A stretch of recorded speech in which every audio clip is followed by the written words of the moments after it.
Yes. J'ai failli oublier l'enregistrement, mais c'est pas grave. Du coup, je répète pour l'enregistrement. Flask, pour pouvoir l'utiliser, on importe Flask.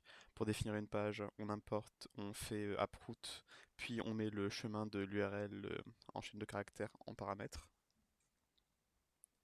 Ensuite, on définit notre fonction. Euh, on lui donne un nom, ça peut être n'importe quoi, ça ne change rien par rapport à l'utilisation de l'uproot. Si je voulais l'appeler A, je l'aurais appelé A, ça aurait rien changé. Et ces fonctions, elles doivent retourner quelque chose. Si je fais return A, quand j'irai sur la page avec rien à côté, j'aurai un A. Il faut aussi que je définisse l'app.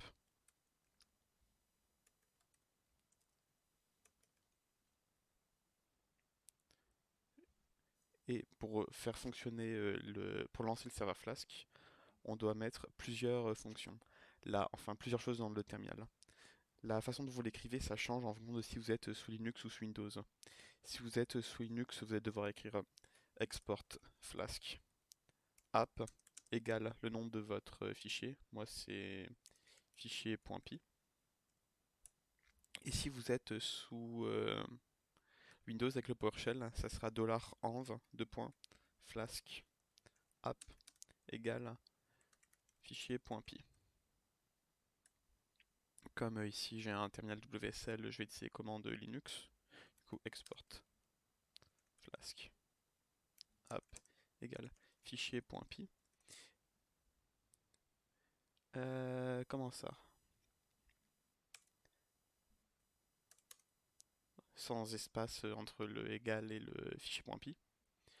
Un autre truc que vous pouvez faire, c'est faire flask debug et le mettre à 1. Ça vous permettra de changer le site sans avoir à chaque fois à relancer le Flask. Et pour lancer, c'est Flask Run. Là, il vous donne plein d'informations et vous allez sur le site en cliquant sur le lien. Et là, si je clique dessus, normalement, ça me met que mon name, il n'est pas defined. Pourquoi est-ce que mon name n'est pas defined?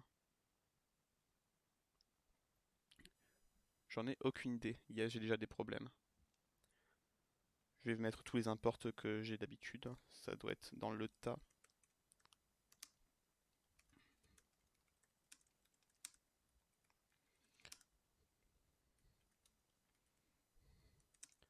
Toc. On réessaye comme ça. Yes, j'ai déjà des problèmes, j'adore.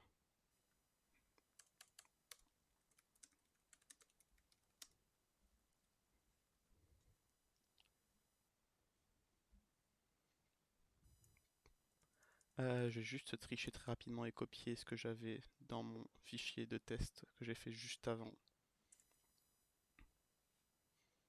Parce que, yes.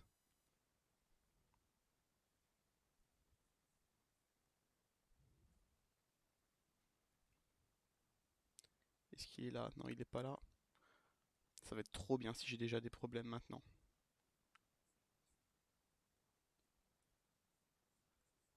Est-ce que c'est ça? C'est pas ça.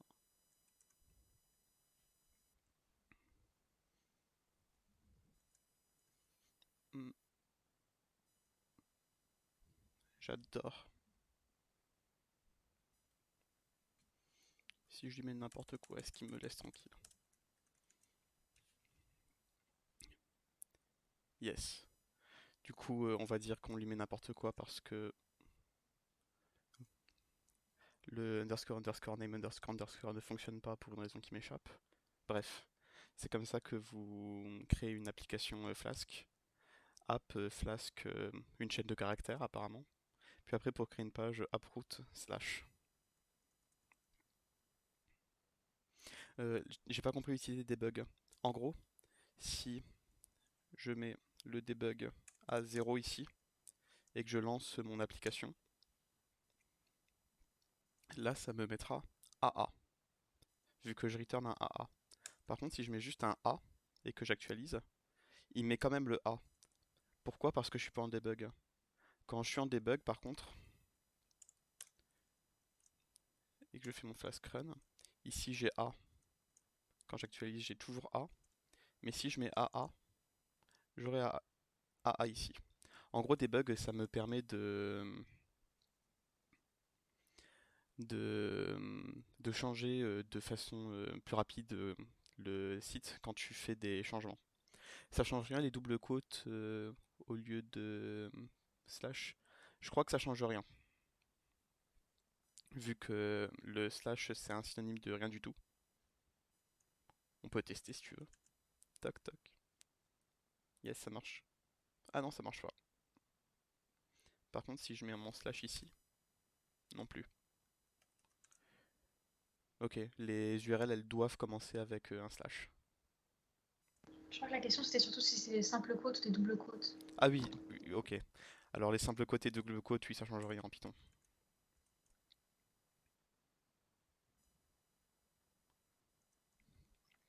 Donc ça c'est pour faire une page entre guillemets très très très très très très simple. Mais le truc c'est que quand vous allez faire des sites, vous n'allez pas vouloir comme ça return en entier de l'HTML. Vous n'allez pas vouloir faire ouais, HTML, puis faire toutes vos balises ici, parce que c'est super embêtant à faire dans une chaîne de caractères Python. Ce que vous allez faire plutôt, c'est utiliser des templates. Alors comment est-ce qu'on fait pour utiliser des templates sur Flask? On crée un nouveau dossier qu'on appelle template, et c'est là-dedans qu'on mettra nos modèles. Alors un modèle, qu'est-ce que c'est? C'est un fichier HTML hein, que Flask va aller chercher et va rendre en suivant les instructions Flask qu'on peut mettre en HTML. On verra ça juste après, pour l'instant on va juste voir une utilisation simple. Du coup, je crée un premier fichier HTML.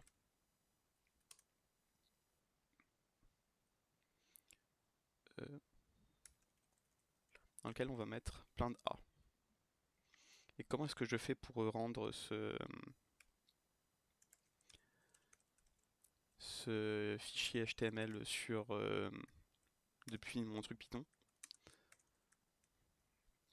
C'est tout simplement, je fais return render template, puis le nom de mon template. Vérifiez bien que vous avez le dossier template si vous avez des problèmes avec render template, parce que si le fichier par exemple il est au même niveau que mon fichier .py, ça marchera pas. Là si je fais slash 1, il me dit qu'il connaît pas il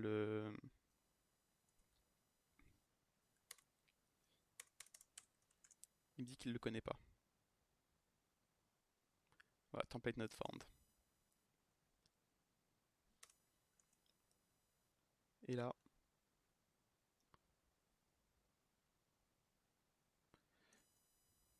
il me le trouve toujours pas. Est-ce que c'est parce qu'il manque une majuscule? J'adore avoir des problèmes. Non, c'est parce que je déplaçais le fichier, pas le template.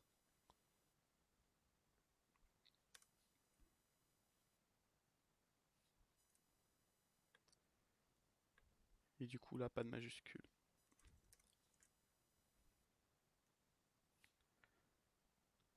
Comment ça, il me le trouve pas? Est-ce qu'il n'y a pas une histoire comme qu'il faut relancer ça?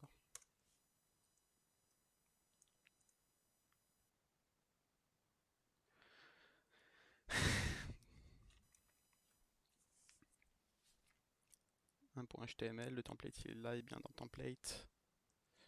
Le template il s'appelle bien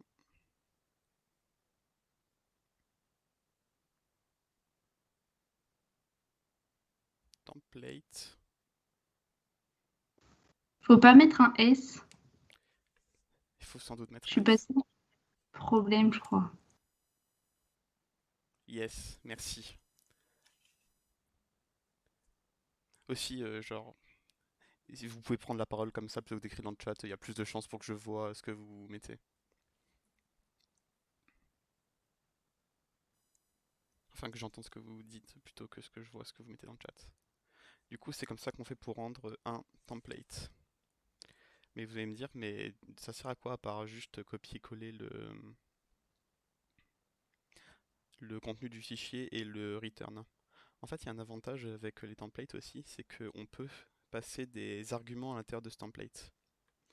Par exemple, si je crée un deuxième template que je vais appeler 2.html, je peux utiliser le langage particulier de Flask pour les templates.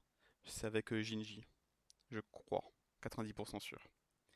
C'est ouvrir une braquette. Je sais toujours pas comment ça s'appelle depuis autant de tutorats. Pourcentage, l'instruction, pourcentage fermé. Si ici je veux faire for item in list et afficher mes items dans une liste à point, je ferai un truc comme ça. En gros, ce que je fais, c'est je crée une liste à point, et pour tous les items que je lui passerai en paramètre depuis le fichier Python, je créerai un point avec l'item. Du coup, si je fais app.route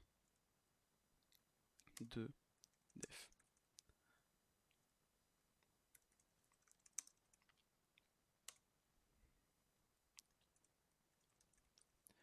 j'appelle mon template et je peux appeler la variable que j'ai ici, list, et dire que genre liste c'est égal à A, B, C.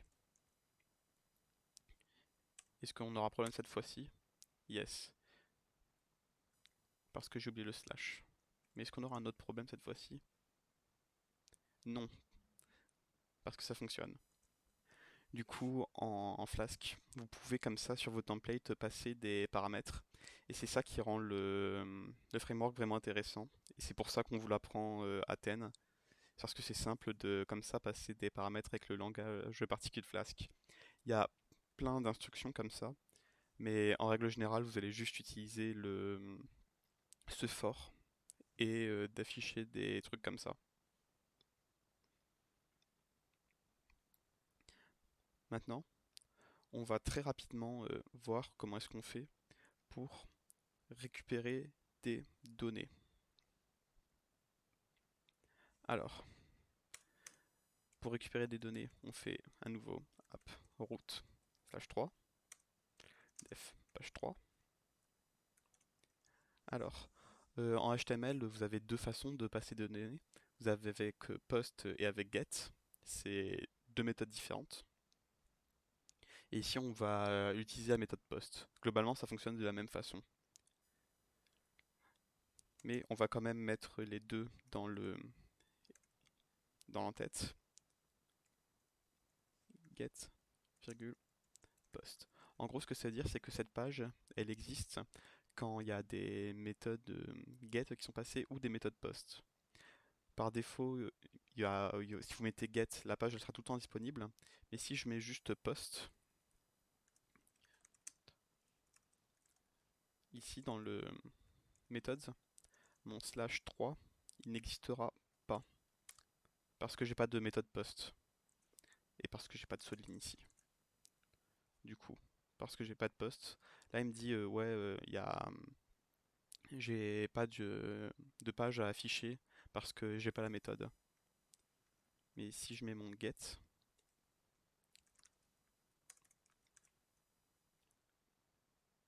j'aurai mon ABC.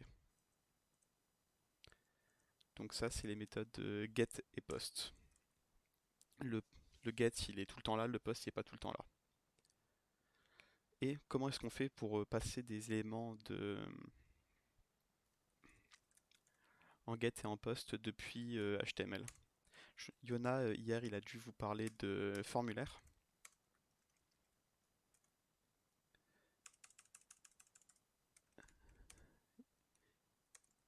Avec les méthodes de formulaire.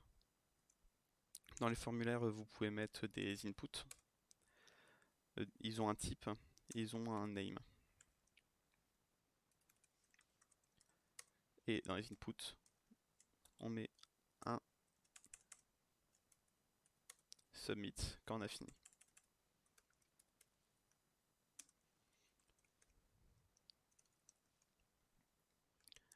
Donc ça retourne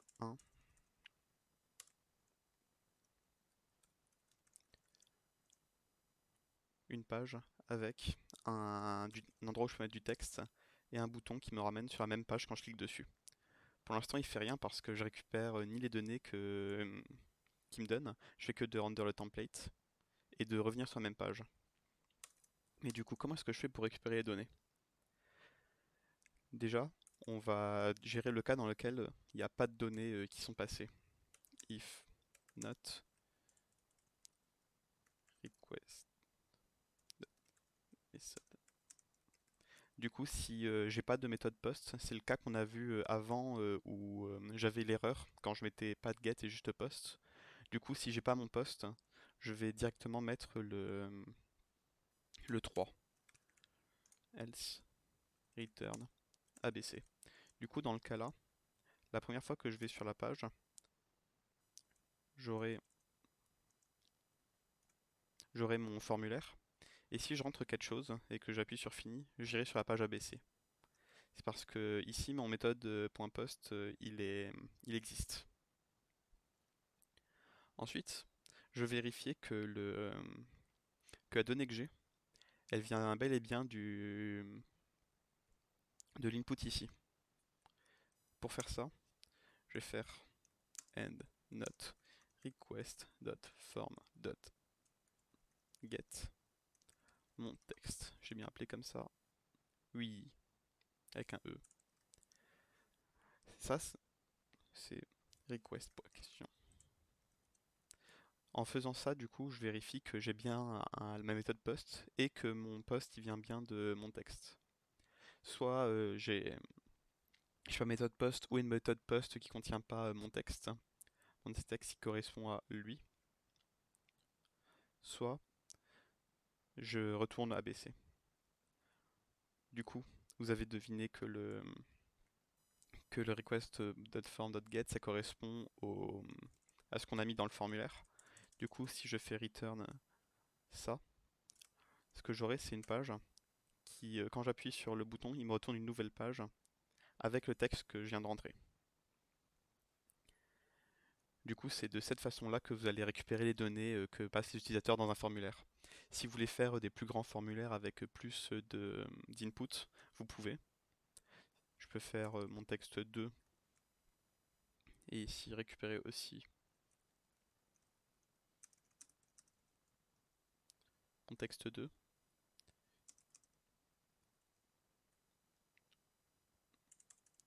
Et j'aurai deux formulaires et j'aurai la concaténation des deux.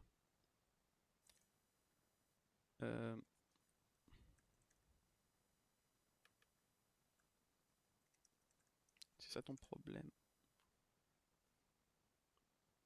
Yes, none. Bref. Ça c'est pour repasser des arguments depuis la page web vers le Flask. Il y a une dernière chose avec Flask qu'on peut faire, c'est passer des paramètres directement dans l'URL. Pour ça, on fait app.route /4, puis / entre inférieur supérieur le nom de la variable qu'on veut passer. Et le nom de la variable, on le met en paramètre dans la fonction que met en dessous.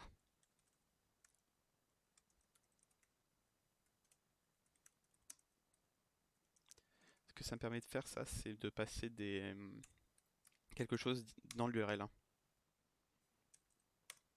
Ça peut être utile quand, par exemple, vous avez une base de données, vous devez récupérer un truc avec l'idée se retrouve en haut. Ça peut être plus simple de naviguer comme ça.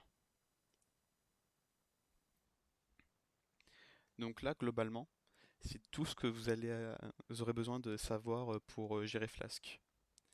Je vais quand même faire une parenthèse sur comment on fait les liens entre Flask et les bases de données, parce qu'on l'a fait dans le TD et je peux dire que je l'ai mentionné. Du coup, ici dans nos importations, on a from Flask import G. Alors G, qu'est-ce que c'est? En gros, G c'est une variable que Flask appelle global dans leur documentation et c'est un endroit qui permet de stocker des variables pour le contexte actuel. Et le contexte actuel, du coup, ça va être le site. Et dans cette variable, du coup, ce qu'on va mettre, c'est notre base de données. Pour ça, on va faire une fonction pour récupérer la base de données. Du coup, la première chose qu'on va faire, c'est avec la fonction getAttribute, getAttr, dans G, on va récupérer underscore underscore data. Je crois qu'il n'y en a qu'un seul. Database, virgule, none. Alors ce que ça veut dire, ça, c'est... On va mettre dans notre variable db l'attribut database de G. En gros, on va chercher à récupérer notre base de données. Et si notre base de données, elle n'existe pas, ou on n'arrive pas à la récupérer, on met none dans db. Maintenant, on va vérifier si notre base de données, elle est vide. Si on a none dans la base de données, c'est qu'on n'a pas pu la récupérer, du coup, il faut qu'on la crée. Du coup, dans notre base de données, on va mettre la même chose que dans G database, et en n'oubliant pas d'importer SQL 3.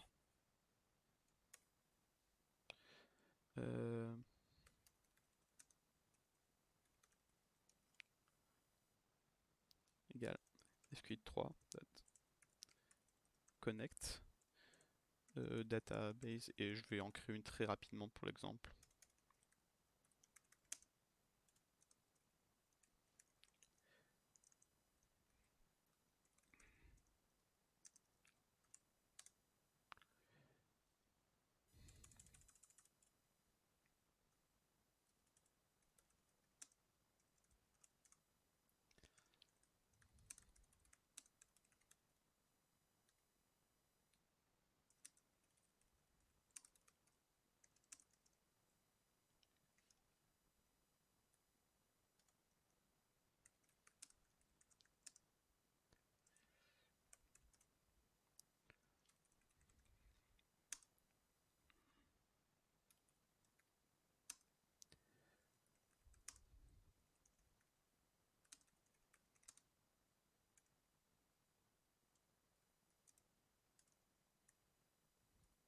Voilà, j'ai créé très rapidement une base de données qu'on va pouvoir récupérer ici. Et pour récupérer des données depuis une base de données avec SQLite 3, c'est un peu plus complexe, juste faire db.execute et récupérer le truc. Du coup, je vais faire un nouveau app.route 4/id def page 5 id. Du coup, je mets un id ici dans mon URL, ça va être l'idée de ce que je veux récupérer dans la base de données. J'ai mis un 1 et un 2. Et pour pouvoir faire une requête, ça va pas juste être db.quelque chose, il faut récupérer d'abord un curseur. En gros, c'est un pointeur dans votre base de données.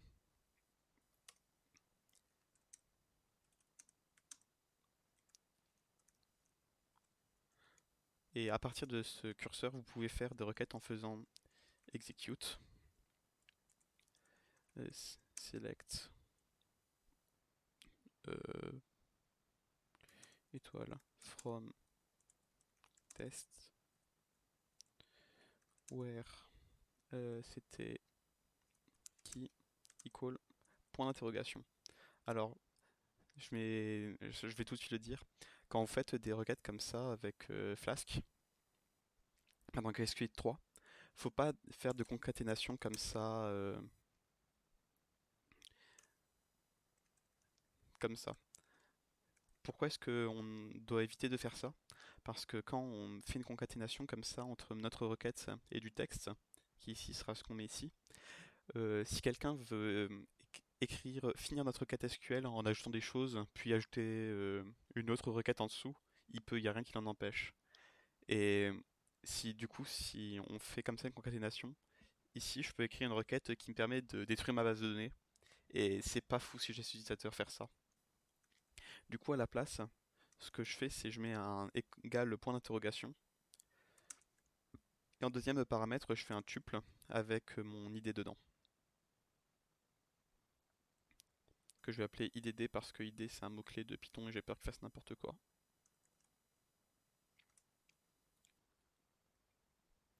Ensuite, pour récupérer ce qu'on a sélectionné dans la base de données, on fait un for i in c dot. Petite question, pourquoi il y a une virgule après IDD? En gros, quand tu fais une requête comme ça en passant en paramètre après les points d'interrogation, il va chercher une liste de trucs en fait. Et là, vu que j'ai une chaîne de caractères, il va penser que c'est une liste de caractères et il va pas comprendre comment est-ce qu'il doit passer les paramètres et il va me dire ouais, il y a tant de trucs qui sont passés, tant étant le nombre de caractères de la chaîne. En faisant ça, je crée un tuple et il le gère bien ça. Un tuple, c'est juste un objet Python qui est similaire à une liste, sauf que c'est des parenthèses. Ok, Tu peux pas d'accord. append des trucs dessus, tu peux changer les valeurs. En gros, c'est pas juste IDD que je le passe, c'est une liste qui contient IDD. Du coup, pour récupérer tout, je fais un fetch all, c'est la fonction. Et j'ai déjà préparé une variable dans laquelle je mettrai le contenu que j'afficherai sur la page. Et à ce contenu, je lui ajoute plus égal i de 1 de str. Alors pourquoi est-ce que je mets i de 1 ici et pas juste i? En gros, i il va récupérer à chaque fois la ligne entière. Est-ce qu'il est là mon tutorat? Non. Je suis où? Je suis dans bouteille. En gros, quand vous faites une requête SQL, vous allez avoir plusieurs colonnes. Et du coup, ce qu'il va prendre à chaque fois, c'est la valeur d'une ligne. Il va prendre la ligne 1 puis la ligne 2. Et pour récupérer la première colonne ou la deuxième colonne, il faut lui donner un indice. Ici, je vais chercher à lui afficher juste ce qu'il y a dans value. Du coup, je vais lui mettre 1. Return content. Du coup, là, normalement, ce qui va se passer, normalement, si je fais 5/1, il va m'afficher mon n'autorise pas la connexion parce que je l'ai coupé. Du coup, là, si je fais 5/1, il va m'afficher mon A. Type as attribut de cursor. Comment ça? Oh non, encore des problèmes. C'est bien a.db ma base de données. A.db. Oh non, j'ai encore des problèmes. CA c'est égal db.cursor. db c'est bien getDB.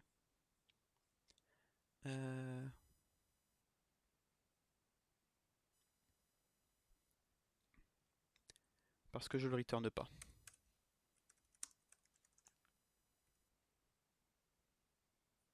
Voilà, du coup là j'ai mon 1. Alors, j'ai mon A, là j'ai mon B. Aussi, pour les select, c'est en général, vous allez chercher, enfin ça sera plus simple les select parce que sur Python vous pouvez forcer des types ici. Vous pouvez forcer d'avoir un entier, mais le jour où vous devriez insérer des données, que quelqu'un rentre dans un formulaire comme celui-là, il faudra faire super gaffe à ça, à bien utiliser le point d'interrogation. Mais si vous faites une page où genre vous affichez tout et que vous prenez pas de paramètres utilisateurs, vous pouvez faire des concaténations. Mais prenez comme habitude d'utiliser le point d'interrogation. Du coup, il me semble que c'est tout ce que j'avais noté de ce que j'ai besoin de parler pour le Flask. Et le... Non, il y a un dernier truc. Là, j'ai mon c.execute, select, gna gna gna. Si je fais un insert dans mon execute au lieu de faire un select, je devrais bien noter db.commit pour que les changements prennent effet. Sinon, ça va insérer, puis ça va annuler la transaction. Donc, je sais pas si je suis allé un peu vite ou un peu lentement, mais c'est tout ce que j'avais à dire sur Flask. Et maintenant, ce que je vais vous proposer de faire, c'est de faire des exercices que j'ai préparés. Tac. Oui, oui, les problèmes, Martin. Oui, ça fonctionne aussi les listes, Rihanna.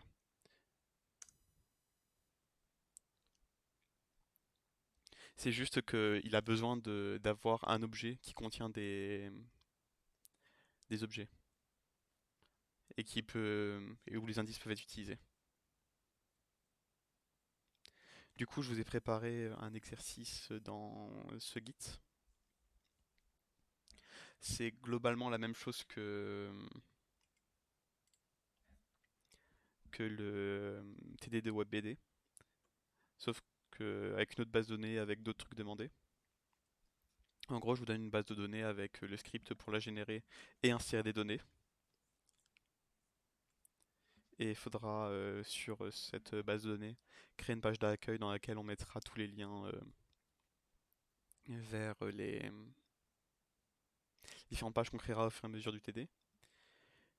C'est une base de données qui gère des propriétaires de voitures et des constructeurs. Du coup, on voudra avoir une page qui permet de rechercher un propriétaire par son nom.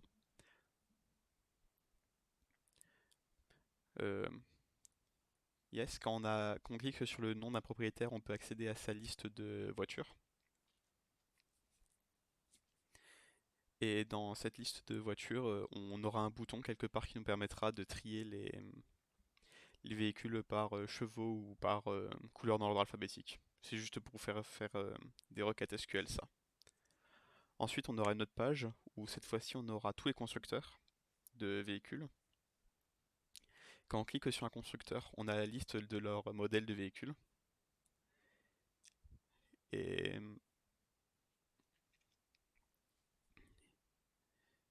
depuis cette page, on pourra ajouter des modèles de véhicules. Enfin, une dernière page nous permettra d'ajouter un véhicule où on rentrera un nom de propriétaire et un modèle. Et on ajoutera ça dans la base de données. On aura deux cas, soit le propriétaire existe et à ce moment-là on l'ajoute pas dans la base de données, on l'ajoute juste sa voiture, soit il n'existe pas et on ajoute le propriétaire. Je vous ai mis le lien du GitLab sur Teams. Du coup, ce qu'on va faire, c'est. Je vais vous laisser avancer. Si vous voulez me poser des questions, vous pouvez. Et dans genre 10 minutes, je vais faire les premières questions. Enfin, d'ici 10 minutes, je vous demanderai où est-ce que vous en êtes et je corrigerai jusqu'à là où vous en êtes.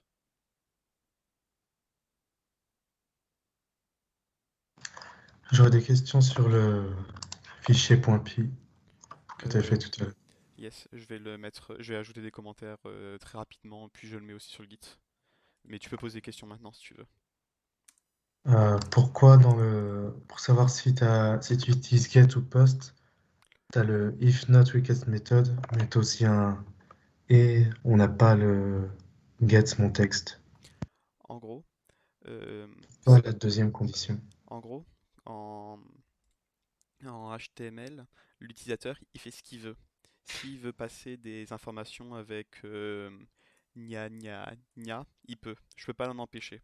Et du coup, j'aurai des requêtes ici avec du gna gna gna. Et si je mets pas la deuxième condition, si l'utilisateur il met ses informations dans la méthode post sous gna gna gna, ici la condition elle passera pas, du coup j'irai en dessous. Euh, du coup j'irai en dessous. Mais mon texte ici, il n'existera pas, vu que la méthode post est sous gna gna gna. Et du coup, ce qui va se passer, c'est que j'aurai une erreur parce que j'irai chercher une méthode de post qui n'existe pas. D'accord. Et j'avais juste une question au tout début. À quoi il sert le app Flask equal name? App Flask equal name, c'est pour juste dire on crée une application, c'est une application Flask. Le app qu'il y a ici il fait référence au app là.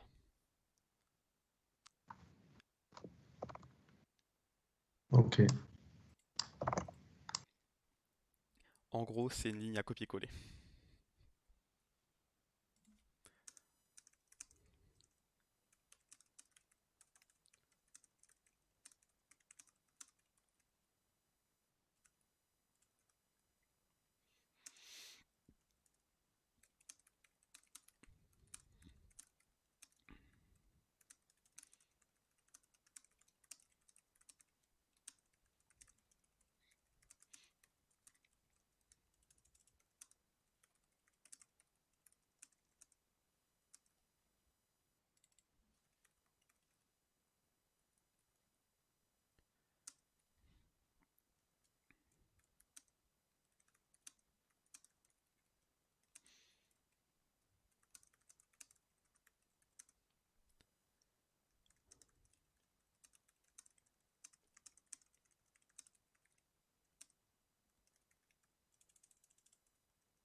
Dites-le à voix haute si vous avez des questions en fait.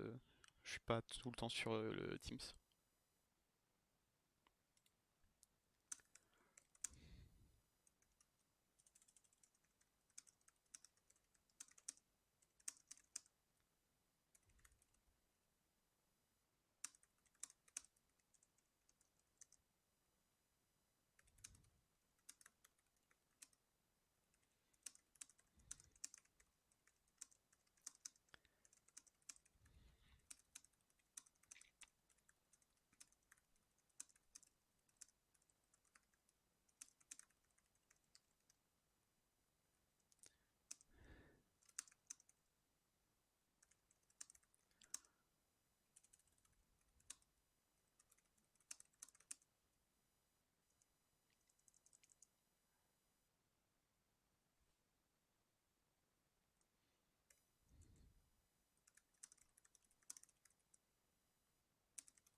Toc. C'est bon, je peux tout mettre sur le Git. Car j'ai mis les commentaires.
Voilà, si vous voulez des exemples pour les exos, vous avez le guide.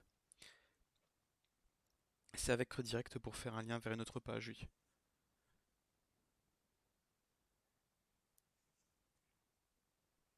Tu return le redirect, puis en chaîne de caractères le chemin que tu as. Par exemple, si je redirect vers la page 3, je ferai return redirect la chaîne /3.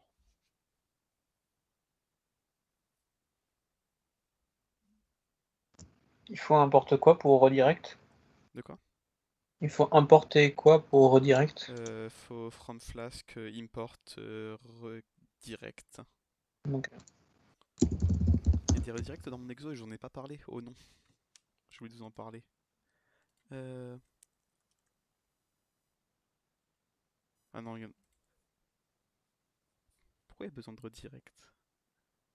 Est-ce que j'ai oublié ce que j'ai mis dans mon sujet?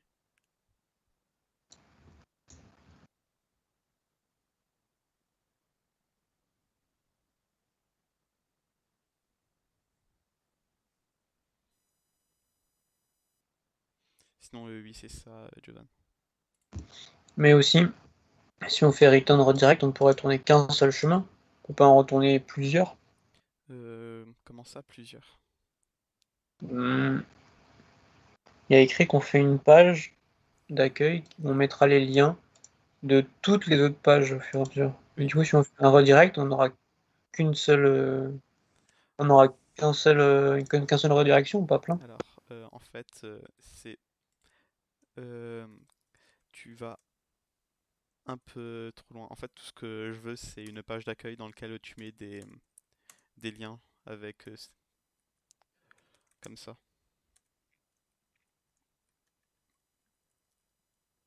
Ouais. Juste pour pouvoir t'y retrouver plus facilement et pas changer le lien comme un bourrin depuis l'URL. Il n'y a pas besoin de redirect pour ça, c'est juste une page d'accueil. Ok.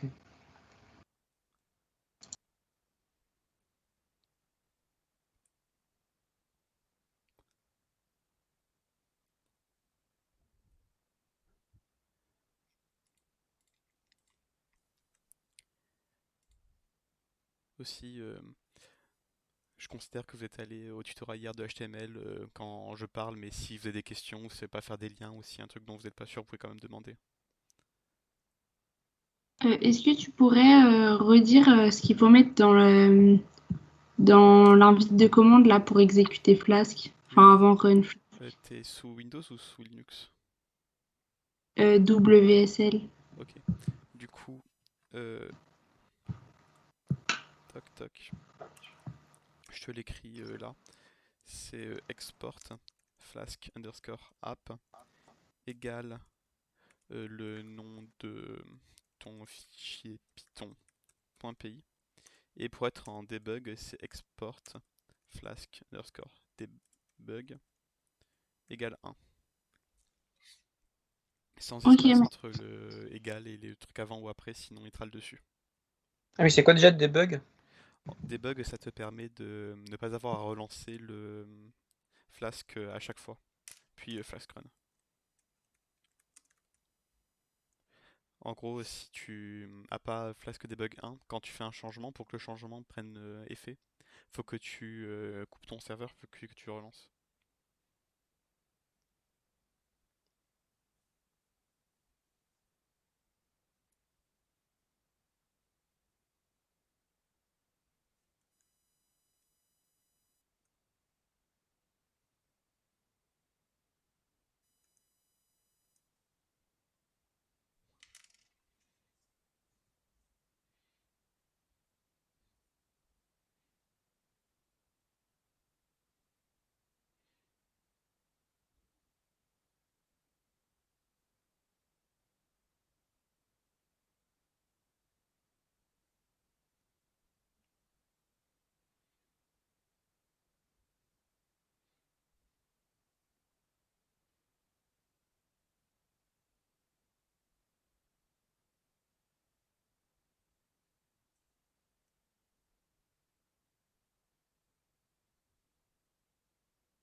Est-ce que j'ai une idée de ce qu'on va avoir au partiel?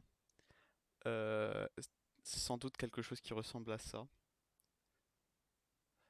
Il y a encore une partie du cours de WebBD qu'on n'a pas eu et que un prof ne... Enfin, que ce sera pas un prof qui vous donnera, mais que ce sera Moyonna, parce qu'ils n'ont pas eu le temps. Mais c'est quand même des trucs très très chiants à utiliser. Et c'est des trucs qu'on n'a pas vu en TD. Et que je pense pas on verra en TD.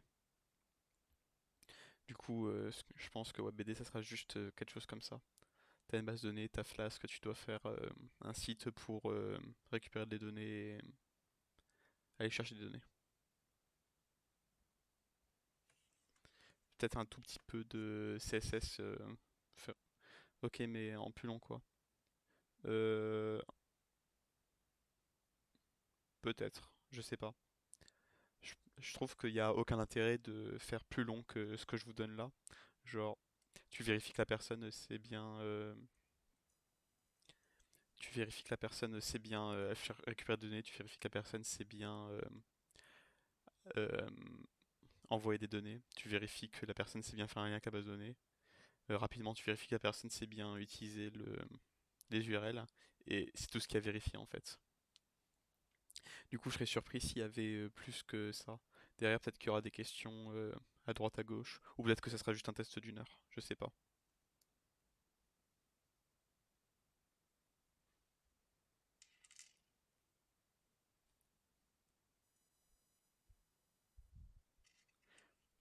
Non mais ne me fais pas confiance, hein, genre, j'ai pas les infos internes qu'Iona, genre, j'ai pas demandé au prof et c'est juste ce que je pense va arriver. Si vraiment tu veux être sûr à 100% de ce qu'il y aura au partiel, tu demandes à Iona, il a sans doute déjà demandé au prof ce qu'il y aura.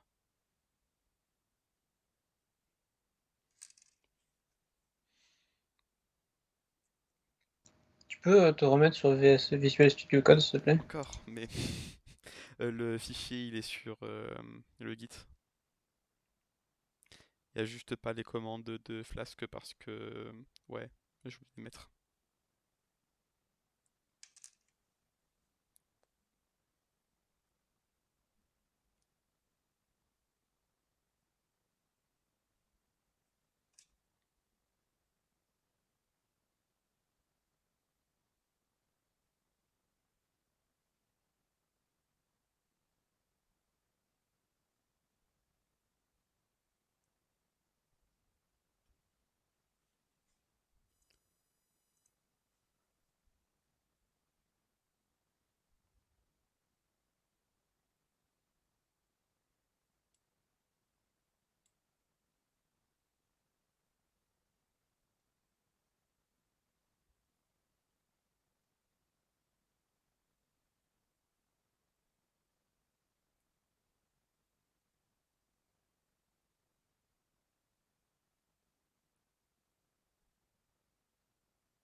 Vous voulez que je corrige la première page avec les propriétaires ou vous êtes encore dessus, slash vous pensez qu'il n'y a pas besoin de corriger? Moi, je suis pas encore, hein. Ok.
Bon, perso, tu peux corriger, moi je sais pas comment faire.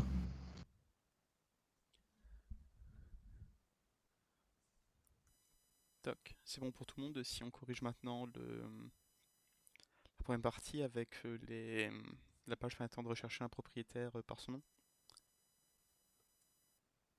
Ouais.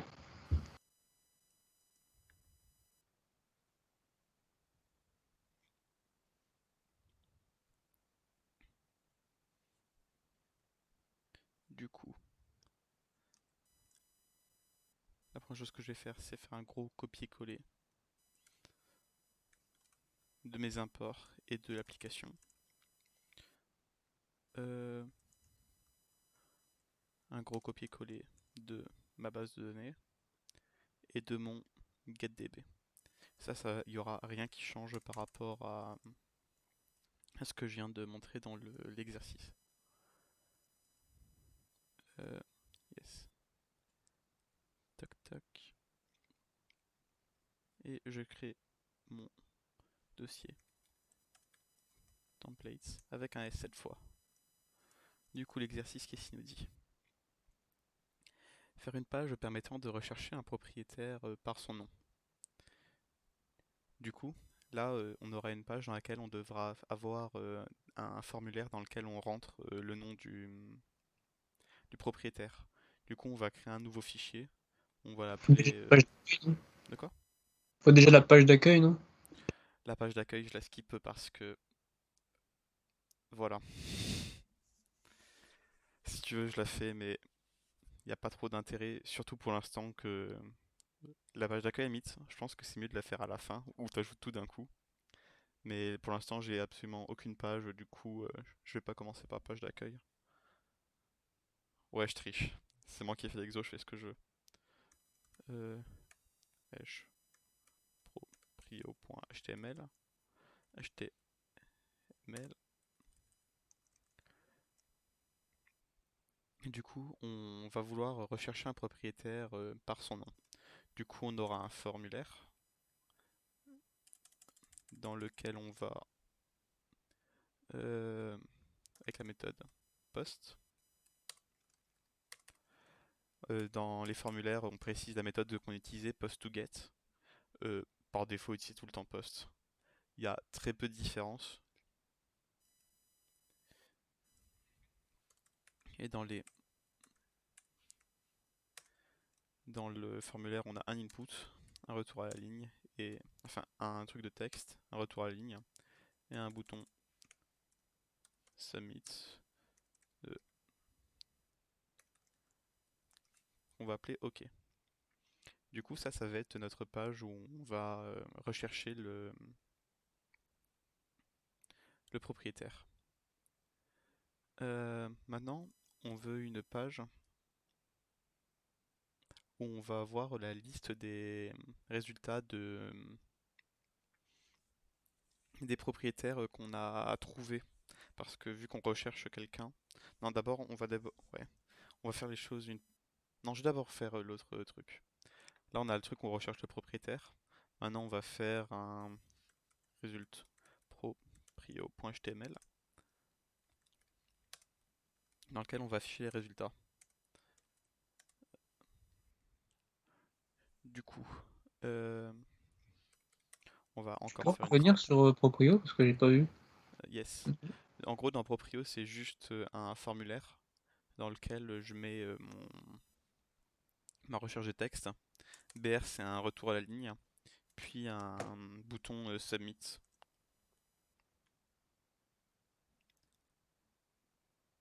Du coup, voilà. Maintenant, on veut une liste de résultats. Du coup, ça va être une liste à points, parce que c'est la méthode la plus simple de le présenter, dans lequel on aura des items. Euh,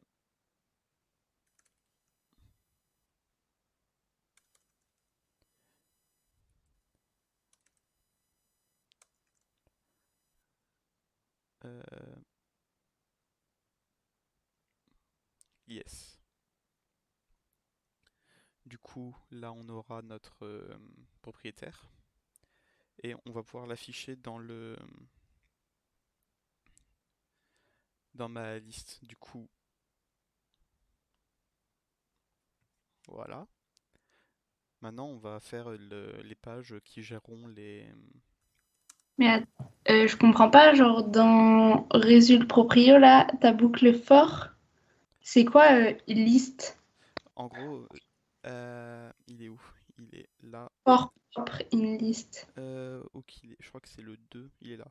En gros, depuis Flask, je, je fais un render template, je peux passer des paramètres à ma page. Par exemple, ici, je passe le paramètre list avec A, B, C dans mon template 2. Ici, dans mon template 2, on retrouve justement cette liste. Et la liste là, en fait, c'est la même liste qui est ici. Ok, merci. Ok. Euh, voilà. Du coup, là, j'ai mes propriétaires. Et là, ça va juste afficher leur nom. Moi, ce que je veux, c'est récupérer enfin, je veux faire des liens vers leur profil. Leur profil, je voudrais avoir quelque chose dans le genre de ce qu'on avait ici, avec les idées. Du coup, ce que je vais faire, c'est je vais pas mettre... non, je suis pas sur le bon truc. Je vais pas juste mettre propre, je vais mettre des liens.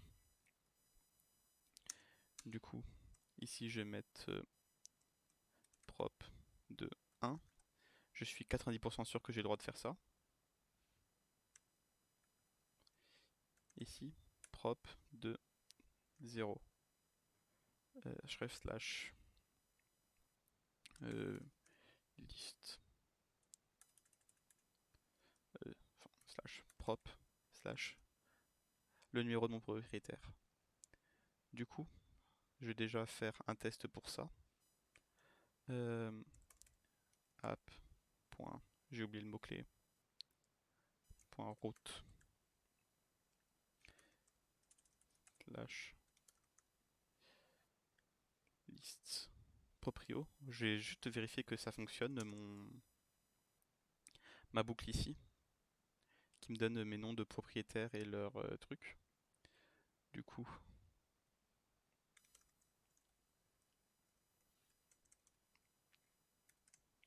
return render template result proprio.html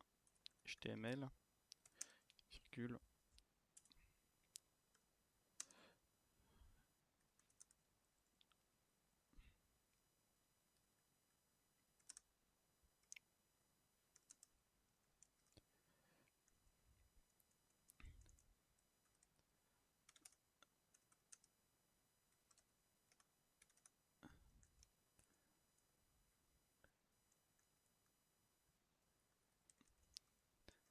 dans mon truc, je me recrée le truc Flask. Là, le nom de mon fichier, c'était a.py. Pas du tout. Si. a.py. Flask. Debug 1. Flask run.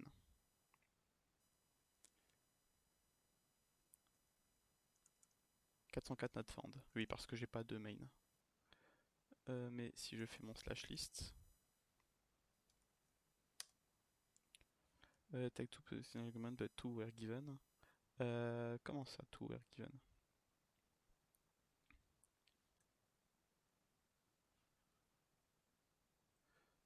Oui, parce que j'ai oublié de lui donner le nom de liste égale. Voilà, et là il va être content, je suppose. Oui, du coup là on a bien mon as qui me met à 1, mon s qui me met à 2. Faut juste que je vire les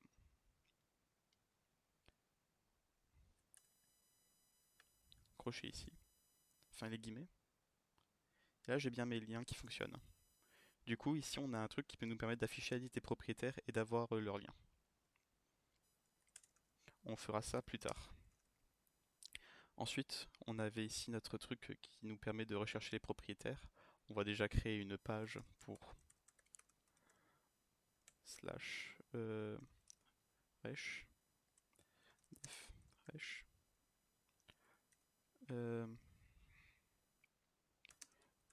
méthode égale get virgule post.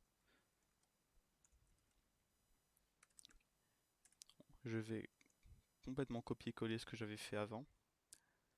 Il était là.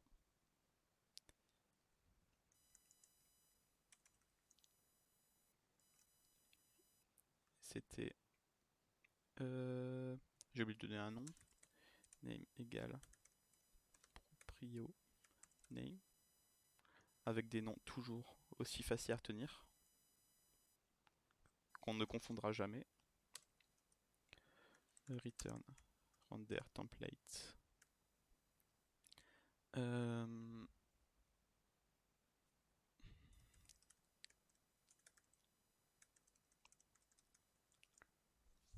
Du coup là on recherche.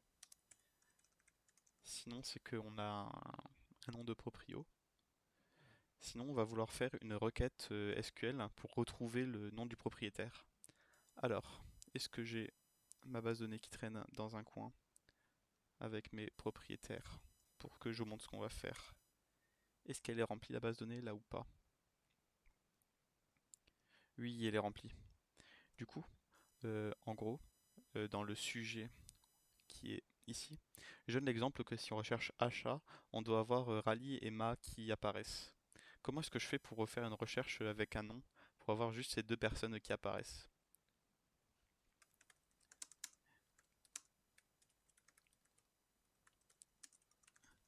En gros, je vais faire une recherche et comme condition dans mon where, je vais mettre le nom du proprio like, ce qu'on nous a mis, avec la wildcard avant et après. Achat. Et là, si je fais ça, je devrais obtenir rien du tout. Pourquoi? T'as pas mis l'attribut. C'est vrai. Where. Non. Proprio like. Voilà, et là on a bien notre rallye et notre ma qui apparaissent. Du coup, on veut récupérer notre liste comme ça.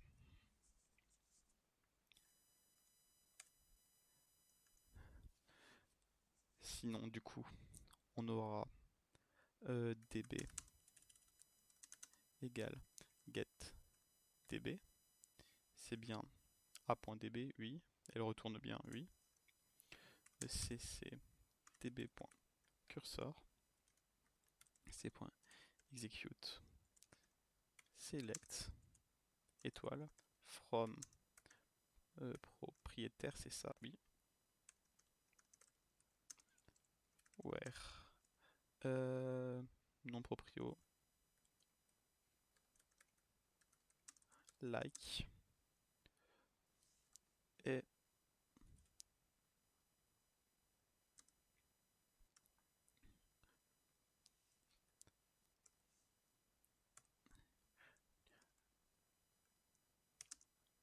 là je mets en paramètre le reform request form.get en tant que tuple.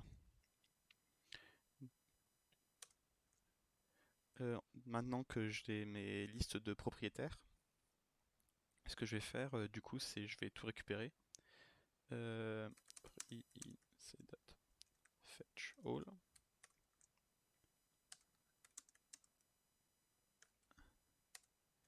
l.append i et la return render template de mon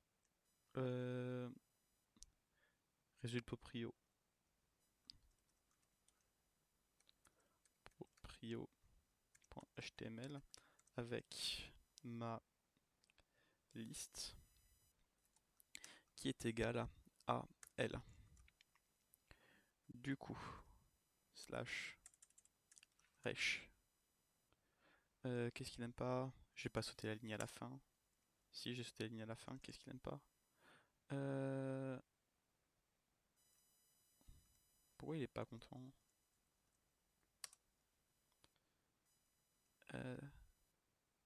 Yes. Du coup, là, si je recherche GH ou HG, je sais plus. GH, normalement. Yes. The current statement use 0 and on sublide.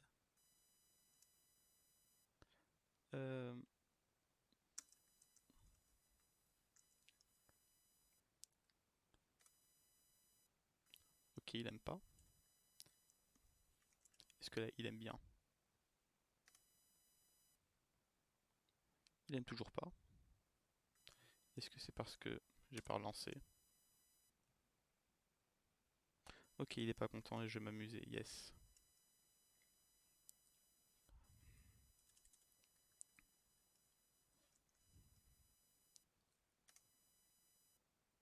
Ok, c'est bon. Like, %.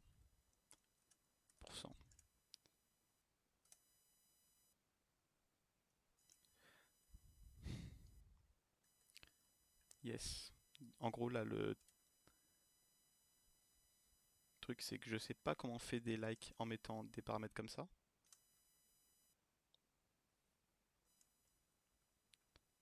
Il les veut pas dans des chaînes.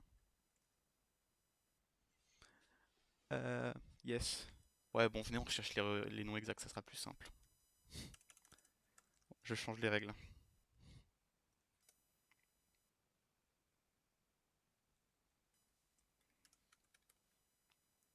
Et là, si je fais ça, je tombe bien sur... Voilà. Bon, je change les règles très rapidement parce que je sais pas faire des likes comme ça.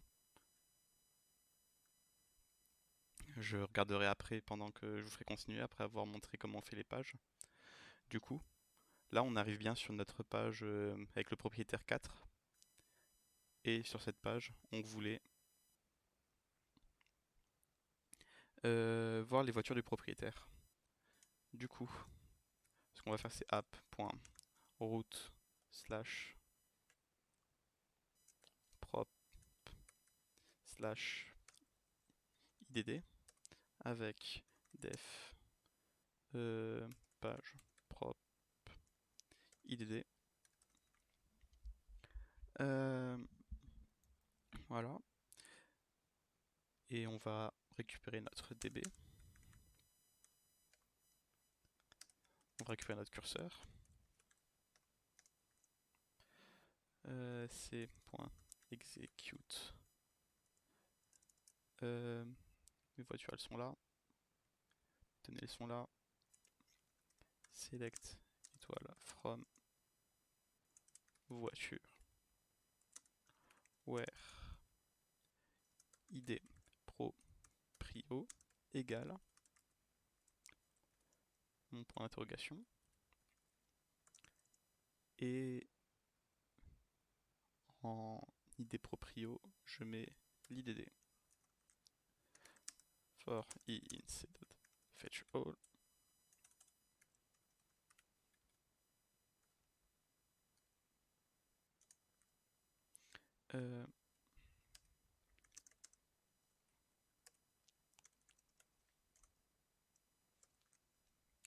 l.append i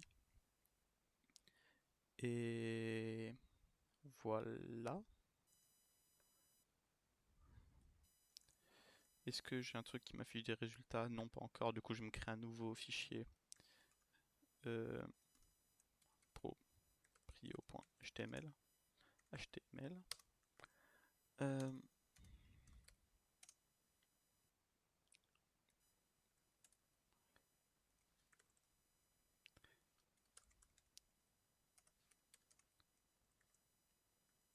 Du coup, pour toutes les voitures que j'aurai dans la liste, je vais me faire des list items dans lesquels je mettrai 1, 2, 3, allez, 1, 2, 4. Dans lequel je mettrai les infos 1, 2, 4.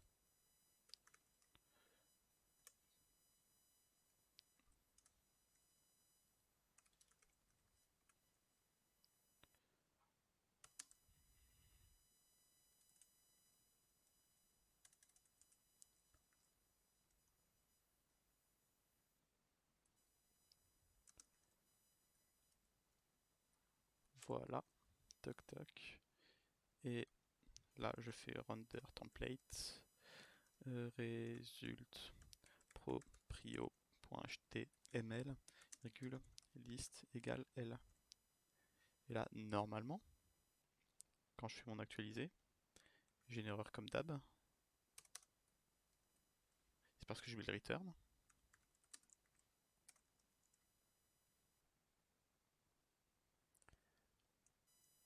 N'a pas d'attribut execute. Parce que c'est, j'oublie parenthèse. Cette fois-ci, on a bien des voitures qui ont un lien pour une raison qui m'échappe.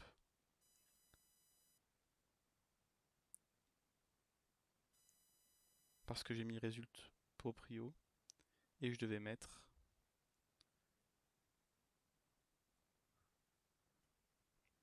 il est passé où? Je vais mettre proprio juste. J'avais dit que je mettais pas des noms qui n'étaient pas sujets à confusion. Voilà. Et là j'ai bien les identifiants des voitures, la couleur et le numéro du modèle. Après si vous voulez vous pouvez vous amuser à récupérer le numéro du modèle en faisant quelque chose genre j'ai dit que je prenais 012 et que 012 c'était identifiant la couleur de modèle. ID voiture, couleur voiture,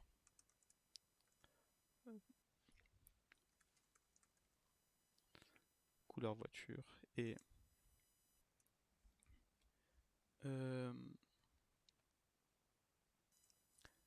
modèle.nom modèle from voiture virgule modèle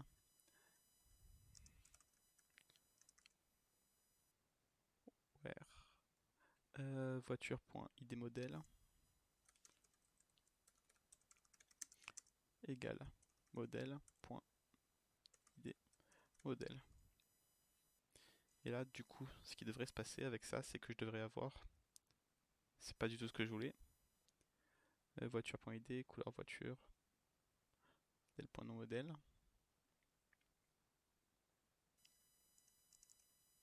voiture.id modèle. Ah,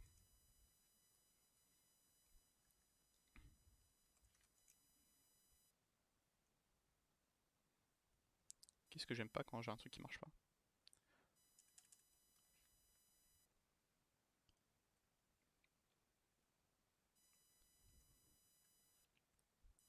Ok, je sais pourquoi. Parce que ici je l'ai mis un 3, je devais lui mettre un 2. Voilà. Parfait, du coup ça c'est la première partie que je vous avais demandé. On peut aussi faire des trucs pour trier dans l'ordre alphabétique. Pour ça, faut utiliser les fonctions SQL de sort, enfin de order by, pardon. Vous n'êtes pas obligé de le faire si ça vous fatigue. C'est juste pour SQL que je vous demande de faire ça.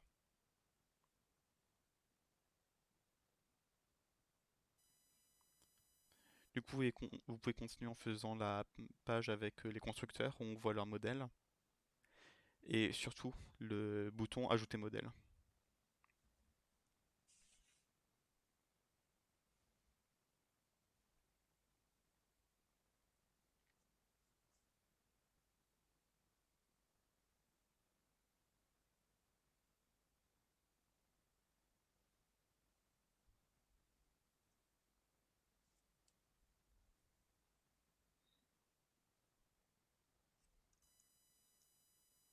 Tu peux push guide ce que tu as fait, ouais, c'est vrai que c'est compliqué à suivre. Je vais même me faire un nouveau guide juste pour ça. Moi non plus, j'arrivais pas à suivre ce que je faisais, hein. Je me perdais dans mes explications. Euh,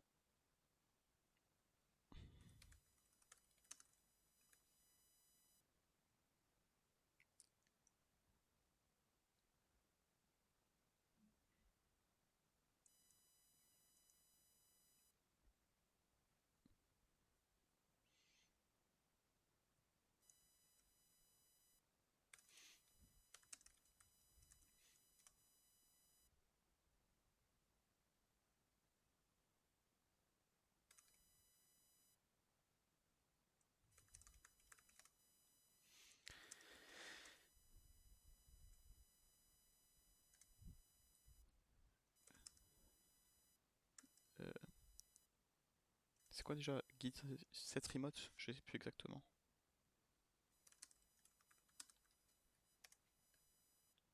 Euh,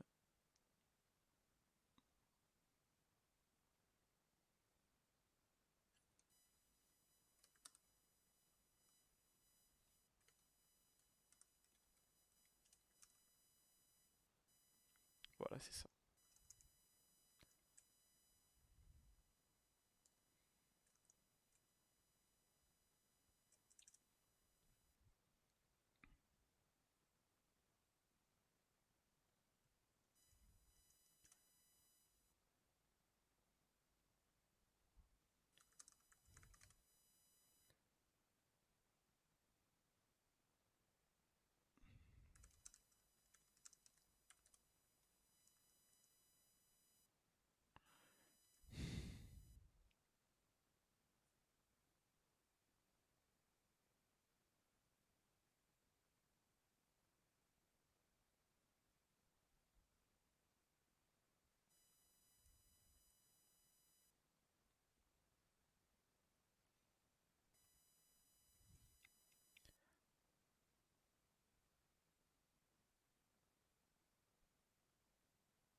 Voilà. La correction, je te la mets là. Oui, je suis allé super vite dans mes explications. Et je me suis perdu à mi-chemin aussi plusieurs fois.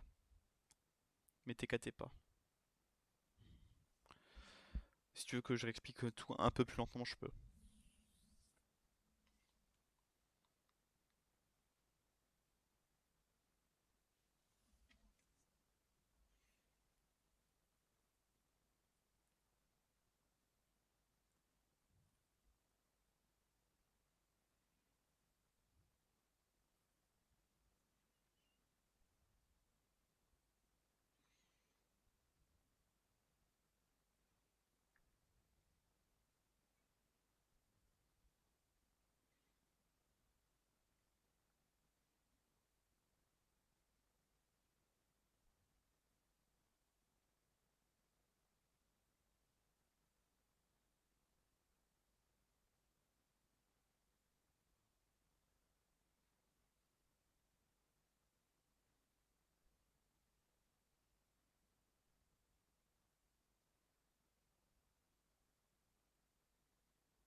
Là, il y a un truc que je comprends pas. Oui. C'est avec le if-else là, avec les méthodes post. Genre, si on n'a pas de méthode post et qu'on n'a pas proprio name, alors on va sur recherche proprio. Là-dessus, on a notre formulaire. On le valide. Pour moi, je comprends pas pourquoi on s'arrête pas là. Enfin, il y a un return et c'est tout. Je comprends pas pourquoi après on accède au else. En gros, genre quand tu vas sur la page de Resh, t'as deux cas. T'as le cas où t'as pas encore rempli ton formulaire et t'as le cas où t'as déjà rempli ton formulaire. Si t'as pas encore rempli le formulaire, du coup ça veut dire que la méthode post n'est pas là. Donc tu vas dans le truc et que ou que dans ta méthode post t'as pas le nom du propriétaire, c'est-à-dire que t'as ta méthode post mais t'as pas l'info que tu veux, tu mets le formulaire. Si tu as le formulaire, du coup, ça veut dire que tu as un nom de propriétaire à afficher, à rechercher. Et si tu as un nom de propriétaire à rechercher, du coup, tu vas le rechercher dans la base de données. Oui, mais je comprends pas parce que genre, on arrive sur slash recherche, slash resh. Yes. A priori, on a rien dans proprio name. Oui. Donc ça nous amène sur resh proprio.html. Oui. On arrive là-dessus, ça nous donne notre truc à remplir. Oui. On remplit, on fait OK. Oui. Et pourquoi on revient dans la fonction resh et on retrouve là d'un coup on retrouve le else, enfin on trouve un truc et on va dans else. Je comprends pas pourquoi on revient dedans après. On revient dedans après parce que j'avais pas envie de créer une nouvelle fonction vers laquelle rediriger, mais si tu veux, tu peux faire une autre fonction vers laquelle rediriger. Mais enfin, je veux dire, comment ça se fait qu'on revienne dedans? Je ne comprends pas pourquoi. Bah, Genre, en parce gros, qu'on le est. submit dans le Reg Proprio, il est là. Non, je crois que c'est lui. Le form, il a pas de action. En gros, le action, ce que ça fait, c'est que ça définit l'URL vers laquelle on envoie l'utilisateur après qu'il ait Ah, cliqué sur le bouton. et du coup, comme on n'a Et, pas d'action, en fait, on, et on comme on n'a pas revient sur d'action, la page d'avant. oui, on reste sur la même page. Et ici, le slash resh. Sauf que cette fois-ci, D'accord. on n'est pas, on a le poste qui est avec nous. Ok. Mais si tu veux, tu peux créer une nouvelle page vers laquelle rediriger. C'est un peu plus long à faire, mais c'est plus joli à faire, je sais pas. Je suis sûr qu'il y a un avantage à faire plusieurs pages.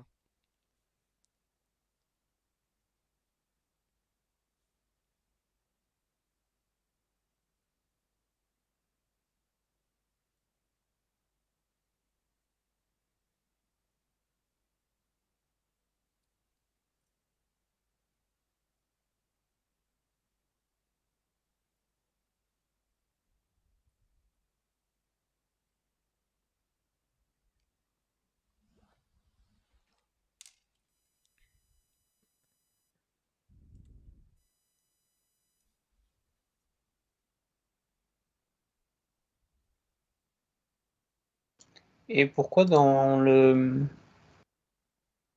propre slash IDD, pourquoi cette fois-ci on n'a pas besoin de le mettre en tuple IDD Euh, quand on fait le execute? En gros, si je fais propre slash rien du tout, j'aurai un page not found. Du coup, j'ai pas besoin de vérifier que IDD existe parce qu'il existe forcément. Après, je pourrais vérifier que IDD c'est bien un entier ou ce genre de choses. Non, mais t'avais pas dit que si on mettait pas un tuple, il comprenait pas ou je sais pas quoi? Euh, Ça, c'est dans les execute. Oui, et à la fin, dans execute, t'as laissé un IDD, t'as pas fait un tuple. C'est vrai. Pourquoi est-ce que j'ai pas fait un tuple? Euh, Est-ce qu'il fonctionne au moins? Oui, fonctionne. Slash prop slash 4. Aucune idée de pourquoi il fonctionne. Mais ça devrait être un tuple. Ok, je sais pourquoi il fonctionne. Là, tu vois, j'ai un 4. Mais si je mets par exemple un 14. Si je mets un 14, il fonctionne pas. S'il fonctionne, en fait, c'est parce que il voit qu'il n'y a qu'une seule valeur, du coup il processe qu'une seule valeur. Ok. Mais c'est bel et bien un tuple lui, qui devrait être là. Et là si je mets le tuple et que je mets 14, j'ai bel et bien les voitures du 14.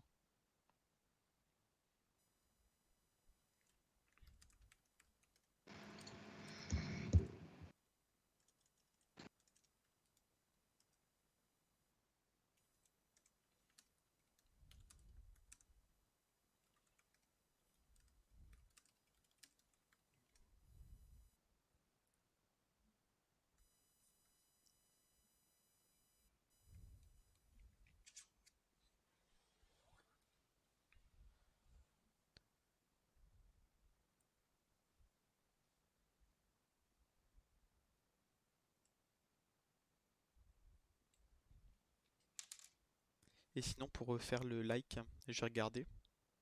Et en gros, plutôt que de faire égal notre point d'interrogation, on fait like notre point d'interrogation et on rajoute à droite les pourcentages pour la wildcard. Comme ça. Du coup, là si je vais dans slash resh et, je recherche c'était HA, je vais bien rallier ma dans ma liste.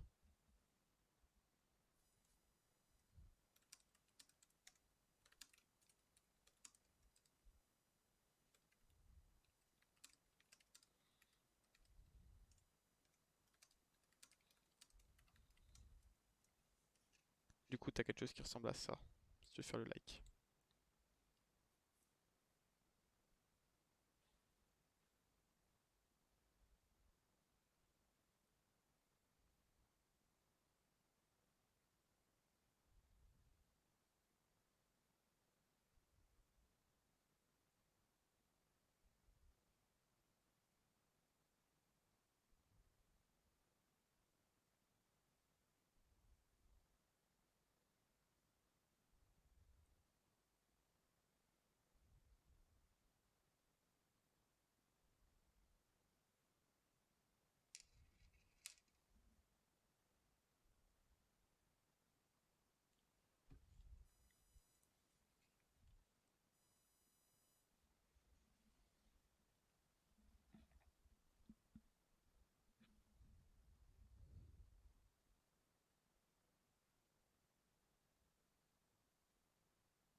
Et on aura accès à tout ça pour pour les partiels ou on devra Je faire ça sais tout de suite? pas.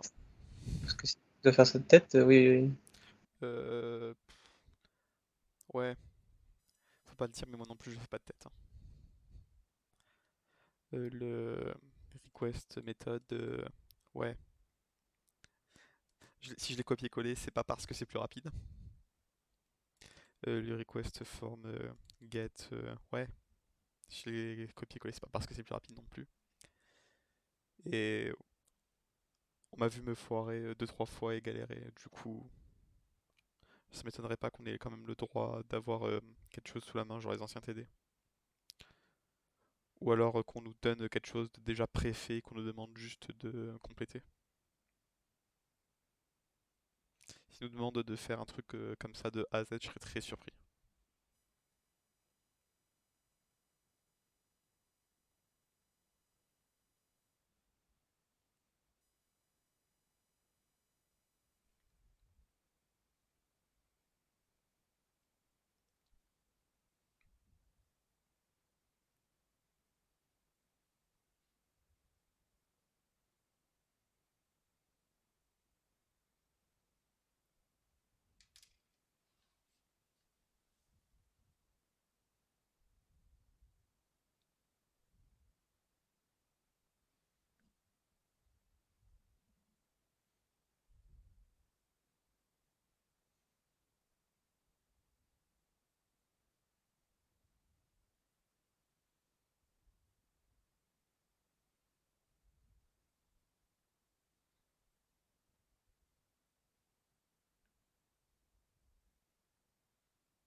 Aussi, Martin, si t'es bloqué sur juste un truc que tu sais pas comment faire, tu peux me le demander, t'es pas obligé d'attendre la correction ou un truc comme ça.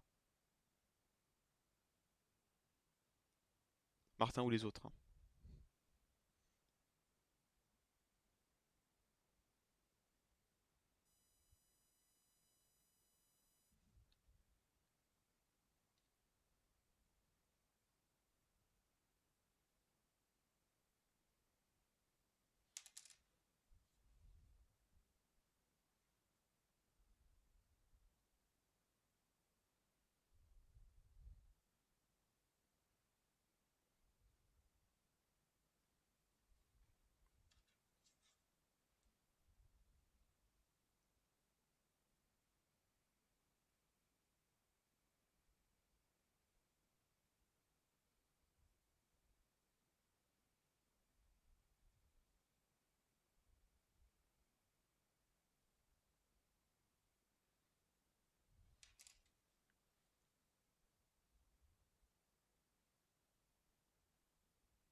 Aussi, il se passe quoi dans Result Proprio Dans Résultat au Proprio, niveau du. Je sais pas trop. c'est un peu un bazar, mais t'inquiète, en réalité c'est pas si dur. En gros, je crée une liste à points avec mes UL. Ça, je pense que Ça vous va, avez c'est suivi. plus au niveau du. À partir du href Oui. et tout ça.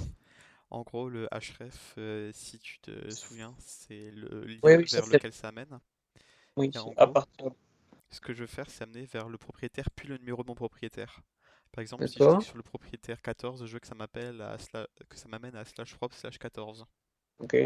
Du coup, pour faire ça, je récupère le prop de 0. Alors, qu'est-ce que c'est le prop de 0? C'est la Ah, j'ai 0, compris, c'est l'idée. c'est la zéroième colonne Non. de que j'ai ici, si je me trompe pas. Oui, et la zéroième colonne de propriétaire, c'est l'idée. Ok, ok. Ensuite, je veux récupérer son nom pour l'écrire, et On va son nom, c'est afficher. la première colonne. Ok, merci, je comprends.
Ouais, il a déjà l'air là.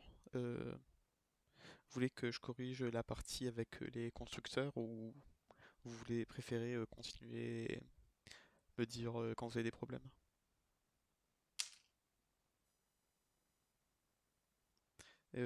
Ah, j'avais pas vu ton message, Salim, attends. Et pour ajouter directement via Flask, on fait comment? Question suivante avec les modèles. Pour ajouter directement dans la base de données? Oui.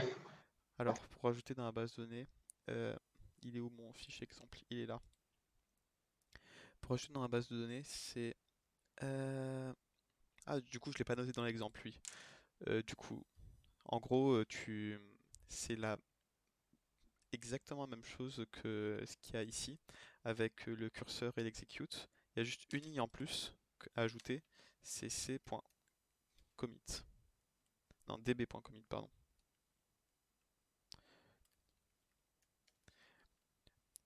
Sinon, c'est exactement la même chose. C'est insert into ta table, entre parenthèses, les colonnes de ta table, values, puis tes valeurs pour la syntaxe SQL. Je crois qu'il y a la syntaxe là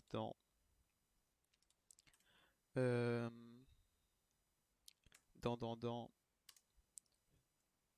sur le Git, sur le truc de génération. Si tu as la syntaxe exact pour insert. Mais sinon, c'est exactement la même chose, juste avec le commit en plus. Du coup, c'est pas exactement la même chose, mais voilà.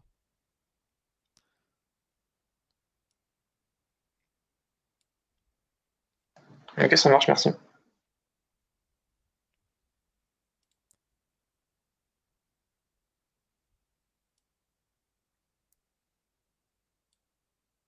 Mais du coup, une question par rapport à ça.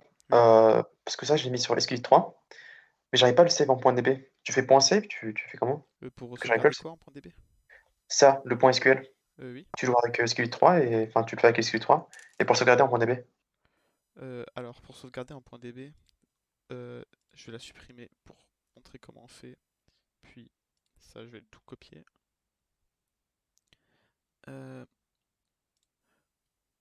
En gros, gen.db. En gros, quand tu ouvres le SQL 3, tu peux lui donner un paramètre après. T'es pas obligé d'appuyer sur Entrée. Par exemple, là, si je mets a.db, ce qu'il va faire, c'est qu'il va tout de suite me créer le a.db. Et il me fait mentir. .read gen.sql. Et là, il devrait se retrouver ici. Mais il se retrouve pas, parce qu'il faut actualiser. Ah, il me fait mentir.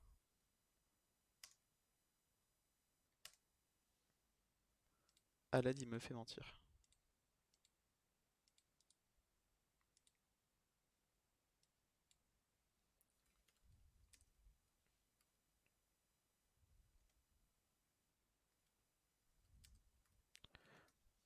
Bon, ok, il fonctionne plus chez moi, pour une raison qui m'échappe.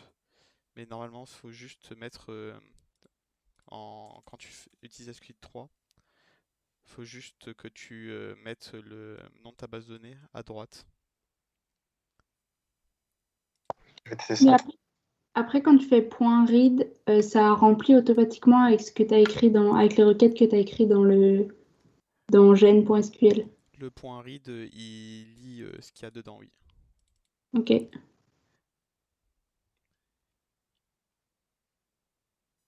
Ok, mon gen.sql. Bah oui, je l'ai pas rempli.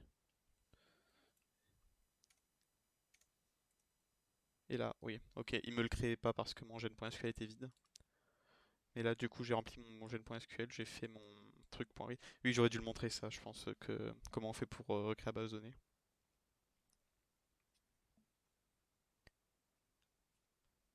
C'est SQL 3 la base de données, puis après .read le fichier de génération. J'aurais dû le dire, oui. Oupsie.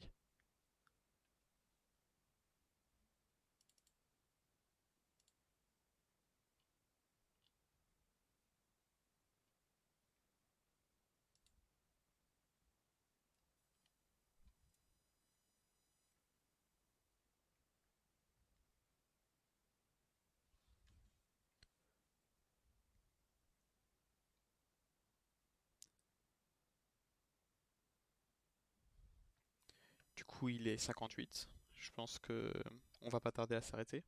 Si vous avez des questions sur le TD, vous pouvez me les poser en MP. Normalement, je suis actif à peu près en continu. Et voilà, j'essaierai de faire une correction un jour pour le TD. Et c'est tout.